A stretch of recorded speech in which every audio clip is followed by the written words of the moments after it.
ஒரு அழகான காட்டுக்குள்ள ஒரு அணில் இருந்துச்சான். அந்த அணில் என்ன செய்யுமா, டெய்லி அதுக்கு வேண்டிய உணவு, பருப்பு, கடலை எல்லாத்தையும் எடுத்து தான் வீட்டில் கொண்டு போய் சேகரித்து வச்சுக்கிறோமா. அதே காட்டுல ஒரு முயலும் இருந்துதான். அந்த முயல் என்ன செஞ்சான், தினம் குதிக்க, ஆட, ஓட, விளையாட இப்படியே இருந்துச்சான். முயல் என்ன செஞ்சுச்சான், அணிலக்கிட்ட போய் எப்போ பார்த்தாலும் வேலை பார்த்துக்கிட்டே இருக்கியே, வா விளையாடுவோம் அப்படின்னு கூப்பிட்டுச்சான். அதுக்கு அணில் சொல்லிச்சான், குளிர்காலம் வந்துடும், நம்மளுக்கு உணவு வேணும்னு சேகரிச்சுக்கிட்டே இருக்கேன்னு சொல்லிச்சான். அதுக்கு முயல் சொல்லுதான், குளிர்காலம் தானே, அது இன்னும் வர நிறைய நாள் இருக்கு, அது வரைக்கும் விளையாடுவோம் வா அப்படின்னு சொல்லி அணிலை கூப்பிட்டுருக்கு.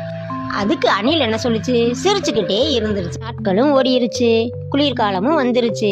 முயலுக்கு பசிக்க ஆரம்பிச்சிருச்சான். பசிக்க சாப்பாட்டுக்கு ஒன்றும் இல்லையா, வெளியிலையும் போக முடியல, நினைச்சு சோகமா ஆயிருச்சு. அப்ப போய் அணில் வீட்டை போய் பார்த்துருக்கு. அணில் தான் சேகரிச்சு வச்சிருந்த உணவை சாப்பிட்டுக்கிட்டு அமைதியா இருந்துச்சான். அப்பதான் முயலுக்கு தெரிஞ்சுச்சான், என்ன நம்ம முதல்லையே வேலை பார்த்து சேகரிச்சு வச்சிருந்தோம்னா இப்ப நம்மளும் அணில் மாதிரி இருக்கலாமே அப்படின்னு உணர்ந்துச்சான்.